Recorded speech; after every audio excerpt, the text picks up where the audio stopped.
Returning to Yu-Gi-Oh! Can be intimidating. Luckily, there are a lot of great creators out there who provide helpful content. But this is my journey.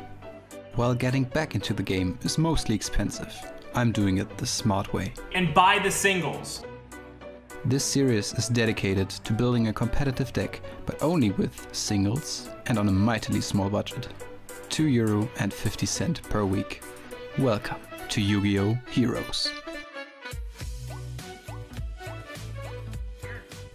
Well, hello, my fellow gentle nerds. This is me, it's Echo or Felix. I'm 25 years old, I'm the host of this show, and I really want to welcome you to this first edition of Yugioh-Heroes. This is my first series on this channel, and it's probably not going to be the last. But I want to keep the introduction short and concise, and I'm going to tell you all about the series right now. And I'm trying to make it quick, since you probably want to see some cardboard. This series is about building a competitive or somewhat competitive deck out of a structure deck that is like the starting point for the series, and turn it into competitive status. Probably not tier 1, since we are doing it with heroes, but a good contender for a rogue deck. That's my plan, that's actually what I set out to do, and I set a few rules for doing this. Since this isn't sealed only, I'm keeping the sealed to a minimum. Rule number 1, we can't overshoot the budget. That means we have a budget for €2.50 per week,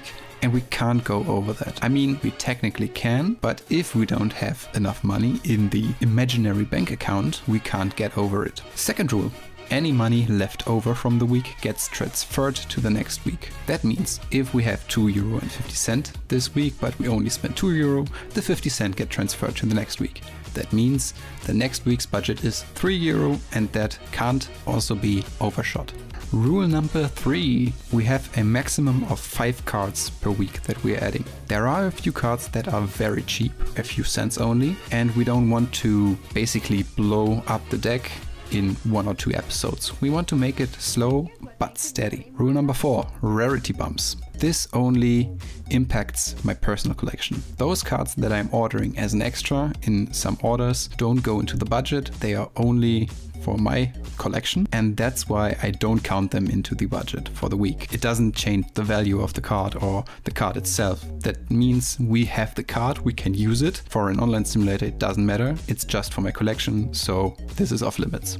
Rule number 5. Shipping isn't included in the budget total. That means I'm trying to compromise the orders into 1 or at maximum 2 orders for the 5 cards, but I'm not counting that towards the budget, since mostly the shipping is like half the price. And the last rule, we have the possibility of extra earnings. Every game win that we get is a €1 addition to the budget for next week, and every match win is a €2.50 addition. Everything clear? Great. I'm having a few exceptions from the singles only rule since I'm returning to the game. That means I'm having sometimes a few sealed products. I have 2 already bought. I'm thinking about a 3rd one, but this isn't going to be the norm. This isn't going to be a regular thing. This is just, it's emulating how a returning player is returning to the game. That means also opening a few packs, and that's what I want to do. Just for some clarifications, since most of you probably won't care, but I wanted to clarify it right now. I'm talking way too long now, I have to cut it down, I guess, and I'm going to show you the first opening, one of the structure decks, and then I'm going to put it together in a deck profile for you. I'm talking a bit off script now, a bit more freely. So, I wanted to welcome you to this part of the video. I just left one structure deck to open. I have the rest already, well, organized, put it into sleeves and put together what I want for the deck. If you want to see the content of the structure deck, I mean, this structure deck is from 2015 if I'm correct. Am I correct? I actually can't tell. So mostly you can't read most of this stuff if you're not German, since it is German, obviously. I'm going to open up this deck, and I have to get into the groove of talking English to the camera. I'm not used to it. but I will try my best to make myself as, well, understandable as possible. This little shit will get out. Well, there you go. So, yes, the cards are in German, and I will have it this way until the end of the series. But since I'm German, it is way easier for me to actually have German cards and understand them. And since I'm returning to the game, it makes it easier as well. But I know most of the card names in English, so this shouldn't be a problem. And I have to try to get this open without destroying the cards, which seems nearly impossible. Oh no, I found the opening. Come on. Yeah. Well, I thought I had it, and then it slipped. Come on. Right. So I talked about the rules of the series beforehand in the other section, and I'm going to keep it this way. So what you've seen before is that I actually have 2 sealed products, 2-time sealed product, which is 1 Dual Devastator, and I got this not for the series but mostly for my own collection. But since we definitely need a few of those cards, we can use Dual Devastator for one of these episodes. But this is not going to be a regular stuff that we get sealed product. It's mostly singles. So we have Contrast Hero Chaos, which is hard to read since it's glaring a bit. I hope this is readable. We're going to put them in the extra deck since, well, we have 5 extra deck monsters, and 3 times 5 is 15, so we're actually going to put them in, and I'm going to use the Ash Blossom sleeves for this, for the extra deck. So this is going to the yes pile. I'm going to put it there for the Ash Blossom. We have Koga, Divine Wind, and Daddy Darklaw. Darklaw? Ah, come. You know what I mean. He is going to stick with us for until the end of the series, I guess. Yes, we need triple Shadow Mist, so this is going to be a yes. I'm not going to play Ocean Woodsman, so they are going to the no-no pile. We have Voltic here, which I'm going to put into the deck simply because he's light and he's a mask change target for Koga, and this is enough for me. Then we have Heat. Nah. Avian. I actually have 2 already in the deck, and I'm going to leave it with 2 since it's Avian. He has no real value for the deck except he is a wind target, and so I don't need this one. I don't need Neos since he is way too high of a level and I don't want to put him in, but I'm going to put in another Neos. So this is a yes. Blade Edge and Necroshade, I really thought about putting them both in conjunction in, but I decided against that. Necroshade only because he is a dark target for Darklaw, but I have Shadow Mist for that. I decided to not include them. Wild Heart is actually as well a no. Nah. Then we have Bubbleman. I put 2 of Bubbleman in. I have 1 Grand Mole in the deck, just for his effect. I don't use Honest. Card Trooper as well is a no. And I put 1 Winged Kuriboh in the main deck and 1 in the side deck. Summoner Monk, I put 2 of them in. And I don't have a Homunculus. Mask Change 2, nah, I don't like it. I don't like the form change. Mask Charge, I put 2 of this in. Since, yeah, I really need that mask change. The mask change very often, and that's why I put 2 of this in. Mask change is definitely a yes. Polymerization I have 2, but Miracle Fusion I have 2 already, and I'm going to put the 3rd one in. Parallel Dimension Fusion is, if it's called like this, I'm not sure about this, but this is a no. A Hero Lives, I have 1 in the deck. Hero Mask, nah. This is going in the side deck. The E-Call is definitely going in the main. And the Righteous Justice is going in the side deck. Oversoul, nah. I have the Rhoda in the main already. Warrior Returning Alive. I don't play this. I have my Pot of Duality for the side deck. Hero Signal is a no. Hero Blast is for the side deck. Call of the Haunted. I have 2 of them in the main deck, but I'm not deciding a third one. Bottomless Trap Hole. I play every 3 copies that I have. Compulse, I'm playing 2. It's a no. And Battleguard Howling, I'm playing 2 in the side deck, 1 in the main, and I already put them away. So this is what I decide to go with. This is one structure deck. I'm going to put it together. So I'm going to try my best with a deck profile. We start off with triple Shadow Mist, since it's the best main deck monster I have in the structure deck, and it's a dark, so I can use it for mask change. For Dark Law, we have triple Neos Alias. This one, just because it's a light and a 1900 beat stick, so it's a target for Koga and mask change. Then Voltic, same principle, but it's not a beat stick, it's still only a light. Maybe its effect can work in conjunction with Miracle Fusion, we have to see. 2 Bubbleman, since its effect is pretty okay. Then double Avian, just because it's a wind. I don't play it for any other reason, just for the wind attribute. 2 Summoner Monk, 1 Grand Mole, this only for its effect, so I can bounce a card. Winged Kuribo, 1. I have 1 in the main deck, and you see the other one in the side deck. This is for stalling a turn, if I really need another draw, if I need to survive another turn. Then that's the monster package. I'm playing, I guess, more monsters than usually.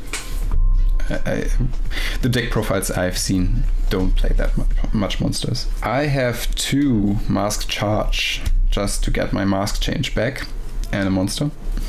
Then the thing that makes it somehow viable, mask change. We have triple Miracle Fusion. I need to summon Fusion Summon. It's like crazy, so Miracle Fusion was definitely a must-have. 1 Rhoda, because it's Rhoda. Do I have to explain Rhoda? A Hero Lives, since it's a searcher as well. Still 1, since it's limited. 3 E-Call. Triple E-Call. Fairly self-explanatory. Double Polymerization, how you want to call it. Okay, so the rest is traps. So I have 1 Battleguard Howling. I'm playing only 1, but I side 2. So I have 3 in the deck, in any case. Triple Bottomless, only removal, monster removal that I have. Double Call of the Haunted. This is mostly for Shadow Mist, since this way I can special summon him. And double Compulse to bounce some summons. This is the main deck. It is only episode 1, so if you want any changes, if you can suggest anything, just tell me in the comments, or maybe on my Discord server. You can find the link down in the description and hit me up there. Would be nice. Thank you. Putting the main deck aside, I'm going to go on with the extra deck, which is self-explanatory, to be honest. Triple Dark Law. Best card in the deck, I suppose, in the whole deck. So, Triple Dark Law is a must have. Well, yeah, Triple Chaos, Contrast Hero Chaos. I am pretty sure I'm never going to summon him, but if it comes up, it's nice to have him in. Divine Wind, maybe the 3rd best fusion. Koga, to me, second best. And then there's Great Tornado, which is, well, he's there. He gets participation points. So, to be honest, I couldn't have done anything else. I don't have any other extra deck cards. For the finale, the side deck. If I really need to, well, yeah, stall another turn or more turns, I have a second Winged Kuriboh. I have triple Heated Heart. Triple Righteous Justice is mostly back row removal, but I didn't see any fit for the main deck. Maybe I change it if I run into the problem more often. Pot of Duality. Hero Blast. Well, yeah, it's situational, I guess. And then we have Battle Card Hoarding. So that's 15 cards. This is the deck. We're going to make it great. And that's what the series is all about. And now, hop into the duels.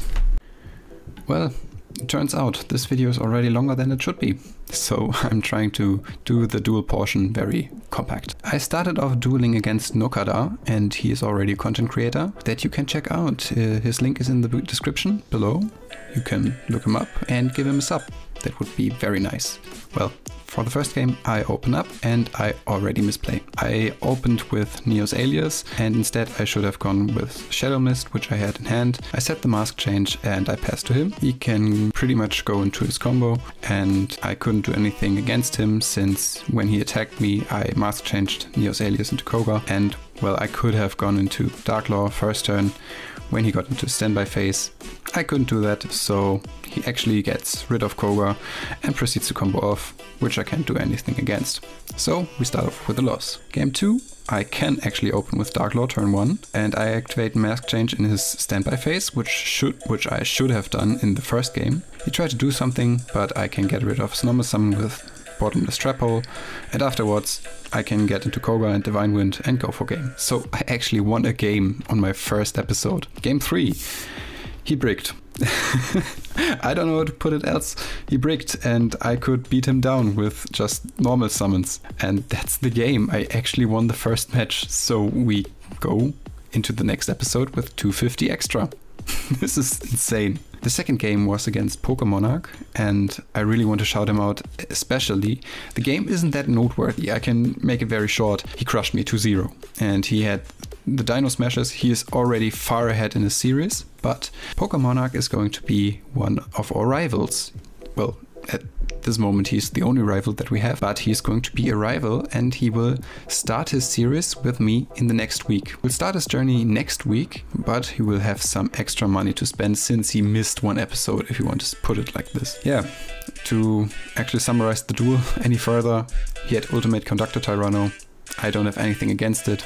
I have Darklaw, but he can outplay me. He got into Ultimate Conductor Tyranno in the first turn. I couldn't do anything, and I can try to drag the game a bit, but to no avail. I actually have no chance against him. In the second game, I get Darklaw turn 1, but it gets Kaiju'd, and this was pretty much the only out that he had in this situation, so he could get into his Ultimate Conductor Tyranno and ran me over. 2 easy games, I lost. So I'm 2-3 this week, and the last games that I played were against Demo. And Demo is a great creator here on YouTube. You can see his perspective on his channel. He already uploaded his episode 5 and I'm a bit late with this episode, so check him out after you do. Check all of them out after you watch this episode to the end. To summarize the game, game 1, so he could combo off. I had no real way to deal with it. Couldn't get to Darklaw, so in the end he beat me with Gizmek Orochi after my Koga got destroyed. Okay, game 2, I could go into Darklaw turn 1 and I set Compulse. He could get rid of Darklaw, but I go through with the Righteous Justice that I cited, and in the end I could come out on top, so I actually won another game. Game 3, he could combo. I couldn't do anything, I couldn't interrupt him, so in the end he wins, since his deck is far beyond what my deck is capable of dealing with. So in the end we actually had a pretty good record with winning 3 games and losing 6. But we had 1 match win and 1 game win. That nets us a total of 350 for the first week that we're playing. That's actually insane. To wrap this video off, I really want to thank all of those that were involved into this series, into this episode. No one knew me before. So thanks to Nocadar, to ThePokéMonarch and to Demo for shouting me out, for dueling with me and for actually being pretty nice to me since I'm new and I really don't know anyone here. So thanks a lot. Thanks for you for watching this episode. I hope to see you in the next episode and I really look forward to it. I already got the stuff that I want for episode 2. I already got that filmed. That's coming up next week. See you then and have a nice day. Bye bye.